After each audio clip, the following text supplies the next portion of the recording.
Hi, and welcome to the session called Using Nested Models to Create Modern Tech-Savvy Apps. Following is a little disclaimer about this session. In this session, we will cover what are nested models. We will see some examples of simple and nested models. We will look into the master detail and master detail relationships. We'll look into the nested model related attributes and also look into the CRUD operations with nested models. Here you can find some background info about myself and my company's profile. So let's start by looking into what a model is. It is a specific domain representation of data. It usually contains the data from the tables of a database. A nested model, on the other hand, is a model that can represent the master detail relationship between tables or representations of data. Nested models can also be of type master detail relationship. Let's now take a look at a simple model. This one is an example of a POCO object. First, we declare its using statements. Here we have the class. Then we'll look into the class attributes. These attributes allow us to set up the call to the corresponding tables by internally forming its SQL statements. Now we will see and set up the properties of the class. And then the attributes of the properties. These attributes decorate our properties with some basic settings that match the database settings. Let's now take a look into the table definition of the customer model. You'll see that all its columns are there. So here is a JSON example result of this model. Now we will embed another model to this master model. Notice how this one uses property attributes that call the nested model, which in this case is the sales order model.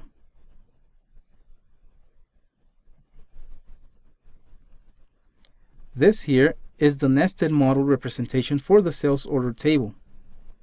Notice here how we have added a parameter and a SQL where clause.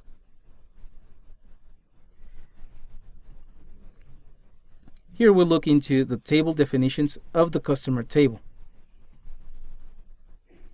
with the sales order table along with it.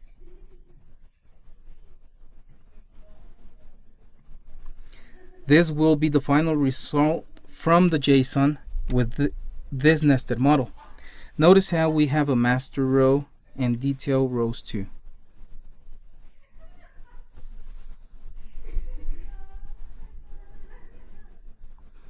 So, master detail relationships in Snap objects can be of cardinality type, one-to-one, and one-to-many. Master detail relationships, on the other hand, can be of type one-to-one-to-one, one-to-one-to-many, and there are no limits on how many grand detail levels it contains. So let's take a closer look into the nested model's property attributes. These are the set value, the SQL embedded, and model embedded attributes. The set value property allows us to set the column relationships between the master and detail models, as well as the value strategy for the embedded model. That is, when will the values from the master model cascade to the nested model. The SQL embedded attribute enables us to add a nested model, but using a SQL query instead of a POCO object. A model embedded attribute is the one that has been represented here. And it enables us to add a nested model of type sales order with a parameter value corresponding to the master column ID. Then cascade the creation and deletion of values from nested model into the detail.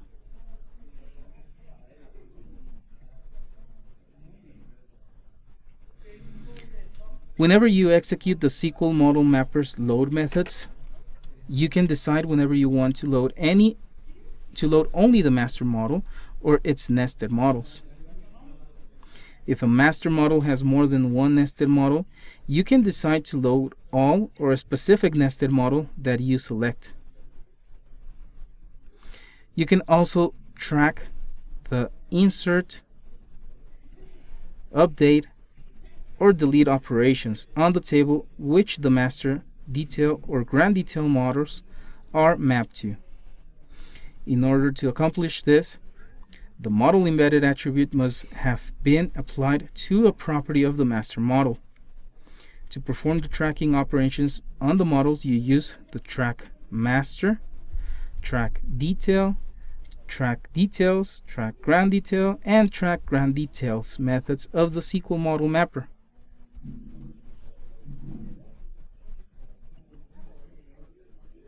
Here we have an example on how to load a master model along with its nested or embedded model. Notice that it is the SqlModelMapper object, which is the one that it's doing the load, and it is including all the embedded models to then return them as a list.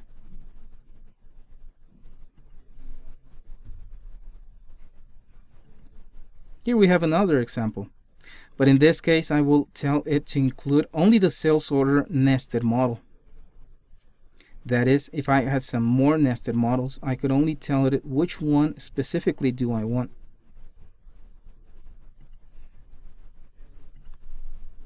Now let's take a look at a little more elaborate example. First, we declare a variable for the model mapper. This is optional, of course.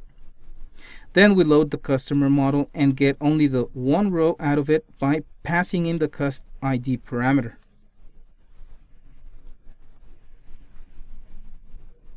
We do some processing here.